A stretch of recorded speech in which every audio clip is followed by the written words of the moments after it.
le cadre de l'édition de la foire 2019, Libramont TV a le plaisir d'accueillir Steven Ware. Vous êtes associé d'un bureau d'architectes qui s'appelle Art & Build, qui est installé en Belgique, mais aussi en France, à Paris et au Luxembourg. Quand vous entendez le thème de cette année, qui construira nos villes demain, qu'est-ce que ça vous inspire ? Surtout une question de redéfinir la ville comme une entité à part. Il est temps de considérer que la ville n'est pas la ville et la nature ne sont pas deux polarités. La ruralité, la vie urbaine ne devraient pas être deux entités totalement polarisées dans la mesure où on attend que la ville soit nourrie par la campagne. Il ne faut pas attendre que la biodiversité se développe dans la campagne et pas dans la ville. Il est temps d'identifier la ville comme une entité qui devrait englober tous les autres éléments du vivant. Et ça, c'est particulièrement votre travail chez Art & Build ? C'est particulièrement notre travail. C'est informé par une formation de biologiste au départ qui fait tourner nos équipes vers le vivant dans toutes les différentes façons de définir le terme. Alors, quels sont les chantiers que vous imaginez dans Justement, le cadre... donc le vivant est énorme. Hein. On a le vivant dans nos villes, dans notre architecture depuis très longtemps. On a la décoration des personnages. Le vivant est représenté par les différentes espèces, parfois des lézards, parfois des oiseaux, etc. Dans la décoration, ça a toujours été une tradition chez l'homme. On peut appeler ça une sorte de biomimétisme d'une certaine manière.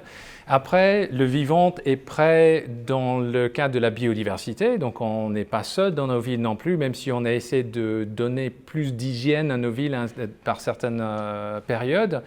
La biodiversité reste quand même omniprésente. Les oiseaux y sont, les insectes y sont, mais nos villes sont devenues les éléments plutôt bloquants pour ce réseau du vivant qui devrait être beaucoup plus fluide. Après, le vivant peut être présent aussi dans nos choix des matériaux. En général, la construction en Europe est basée principalement sur l'acier et du béton. Ce qu'on essaie de faire aussi, c'est de déplacer le curseur vers les matériaux biosourcés. Donc le vivant peut rentrer aussi dans l'architecture et dans la conception des villes via les choix des matériaux, le bois, le chanvre, le lin et ainsi de suite. On va y revenir dans quelques instants, mais parlons un peu de vous. Vous êtes donc biologiste au départ pour devenir architecte après. C'est la science et l'art ? Tout à fait. C'était une formation de biologiste au départ.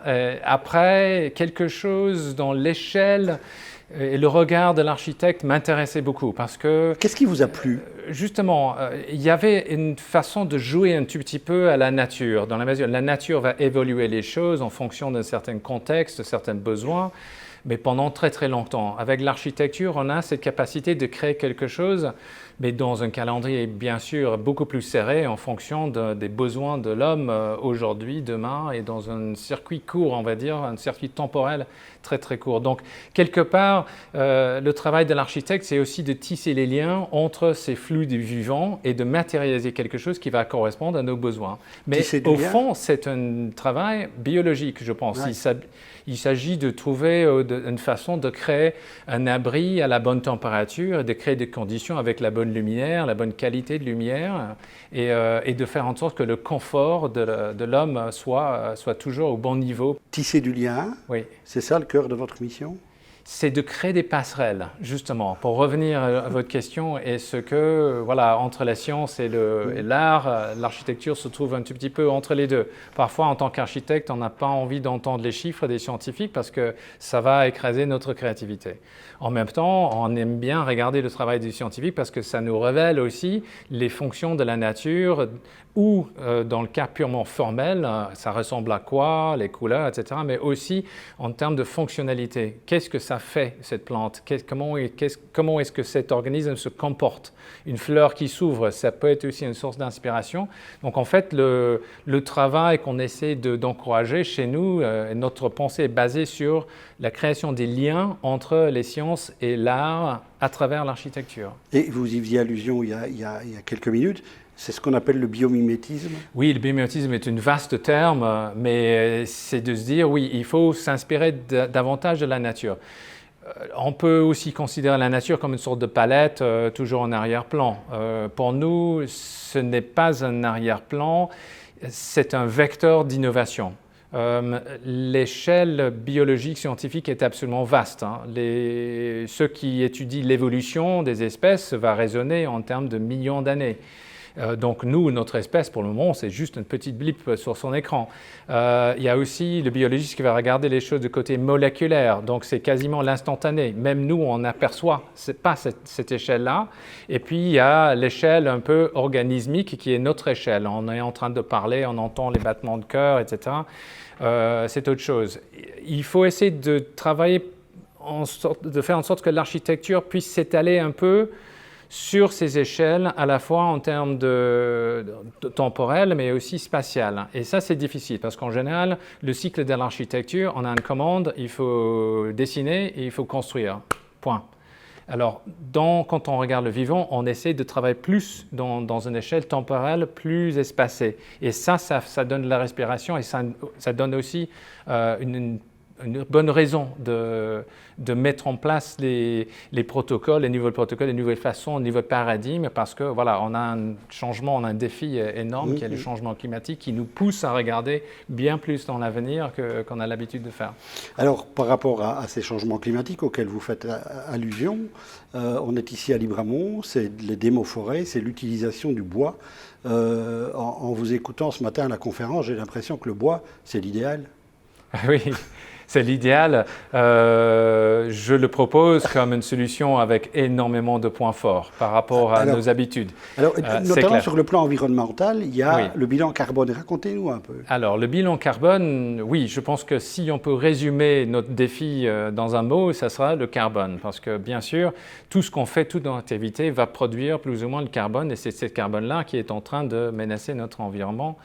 En tout cas, c'est probablement la contribution majeure de ce changement climatique et de déstabilisation de notre climat et de notre confort, par extension. Donc, il faut toujours prendre un peu le filtre, il faut toujours appliquer le filtre carbone quand on est en train de prescrire un matériel, quand on est en train d'imaginer un concept de construction, voilà, où vous savez qu'il y avait toutes sortes de poteaux-poutres, il y a des choses qui sont un peu éternelles, mais il y a d'autres façons aussi de faire, il y a l'imprimante 3D qui est en train d'arriver. Il faut juger, il faut analyser toutes ces différentes propositions, le choix des matériaux, le choix du système constructif, en fonction de ce bilan carbone. Parce qu'à la fin, notre réussite, ensemble, est basée sur notre capacité de régler quelque chose qui est assez simple. Et donc, le carbone remonte à la surface systématiquement. Que diriez-vous à une personne qui vous dirait « j'ai peur qu'on utilise trop de bois » ? Alors, quand on utilise, il faut bien faire la distinction entre utiliser le bois, brûler le bois, donc de relibérer son carbone et puis de contribuer à l'effet de serre. Sinon, on peut utiliser le bois et de piéger son carbone, ce qui est le cas dans l'architecture.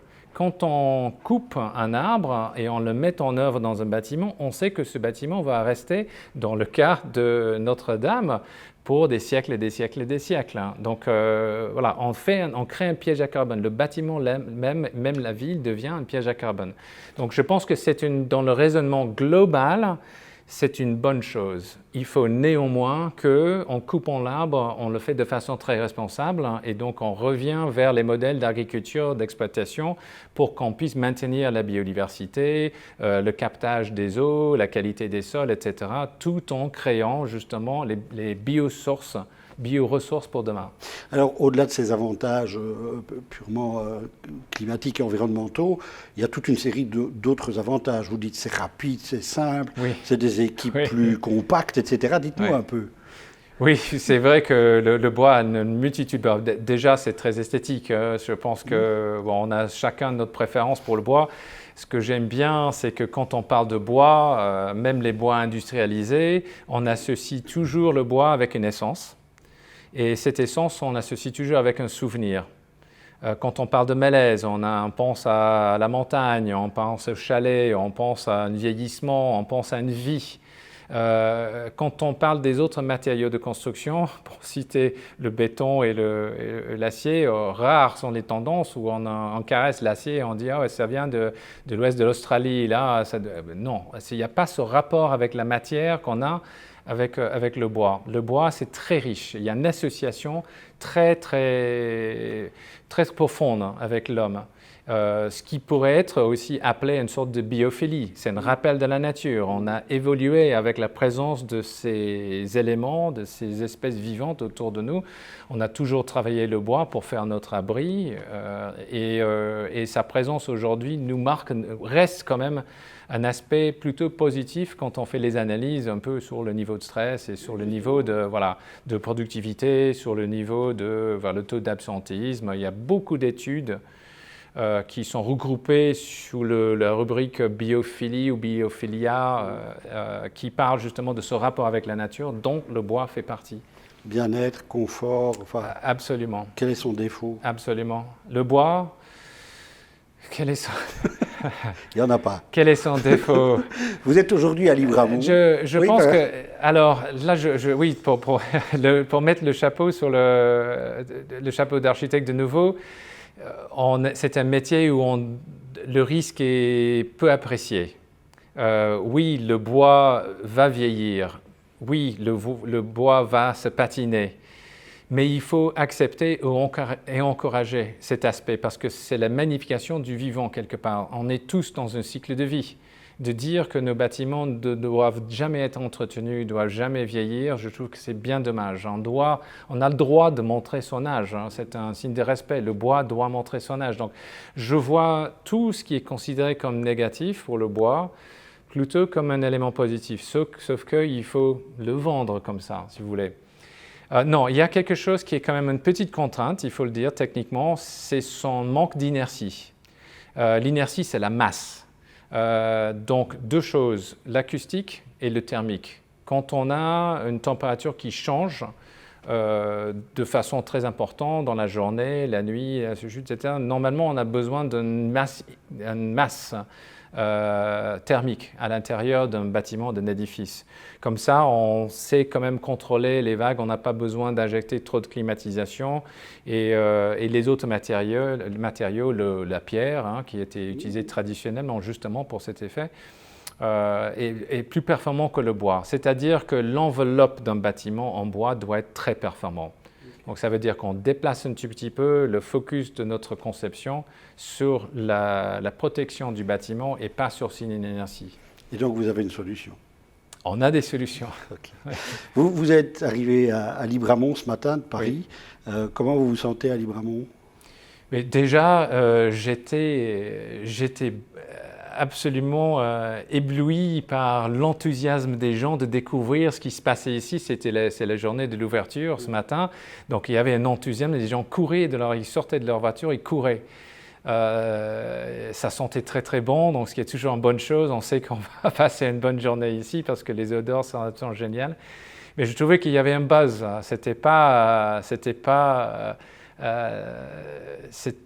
Peut-être c'était une question de l'échelle, peut-être c'était une question d'en attendre cet événement avec impatience chaque été, mais il y avait quelque chose, il y avait un buzz. Et ça, c'est toujours un bon feeling d'arriver dans un endroit où il y a autant d'enthousiasme. Quel est votre mot de la fin pour notre entretien?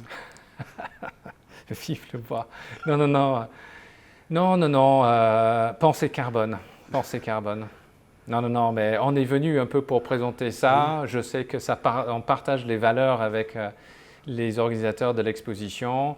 On a eu le privilège de concevoir un pavillon en bois pour montrer aussi aux jeunes que le numérique est capable aussi de nous aider à trouver d'autres façons de travailler la matière qu'on trouve traditionnellement ici. Je dis carbone parce que je pense que c'est ça où, en fin de compte, c'est ça qui nous réunit maintenant. On veut bien faire.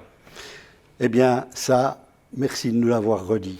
Merci beaucoup, Steven Ware, de votre visite. Grand plaisir. Et de votre disponibilité. Et bonne foire de Libramont. Bonne foire également. Merci.